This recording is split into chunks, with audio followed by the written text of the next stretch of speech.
Bonjour, j'espère que vous allez bien. Alors, aujourd'hui, je reçois ma convocation pour passer l'examen de citoyenneté alors que je suis à l'extérieur du Canada. Qu'est-ce que je dois faire? Alors, tout simplement, vous allez prendre l'email qui est indiqué sur votre convocation.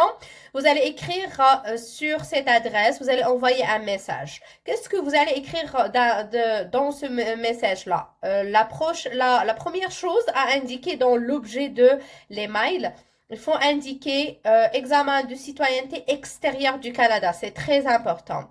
La deuxième chose, dans le contenu, bien sûr, il faut parler, il faut indiquer le numéro identificateur du client, le numéro de la demande, votre nom au complet et la date de votre examen. Et suite à cet email, justement, vous allez recevoir les autres étapes à suivre. Vous allez recevoir d'autres emails qui vont vous expliquer quoi faire. D'accord?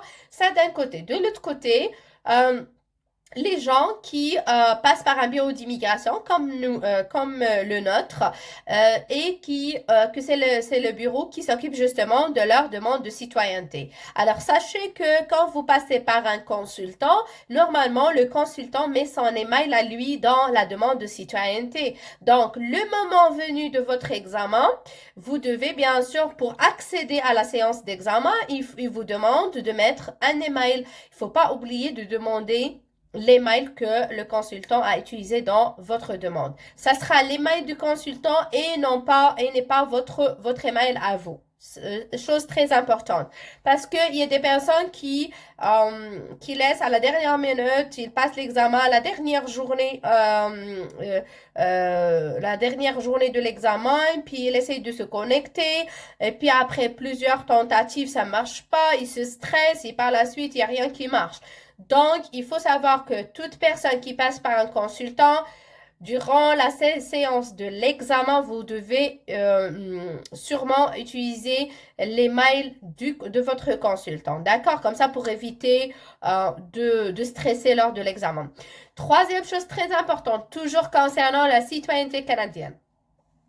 Vous avez reçu votre convocation alors que vous êtes malade ou bien vous avez un décès, vous avez une situation un petit peu délicate, familiale, un empêchement ou quoi que ce soit et vous voulez demander une autre date d'examen. Qu'est-ce que vous devriez faire? Alors tout simplement, dans la convocation aussi, c'est bien indiqué un email dans lequel avec lequel vous pouvez contacter Immigration Canada. Vous prenez cet email, vous mettez dans l'objet modification de la date d'examen de citoyenneté et n'oubliez pas toujours de spécifier la date de début de votre examen, le numéro de votre demande, votre nom au complet, c'est très important et surtout bien expliquer la raison. D'accord? C'est la raison, bien sûr, il doit être une raison, un motif, doit être un motif qui est raisonnable, un motif qui est logique, d'accord? Je sais pas moi, c'est pour des raisons de santé ou j'ai eu un décès dans la famille. Il y a plusieurs choses qui arrivent comme ça dans la vie à l'imprévu.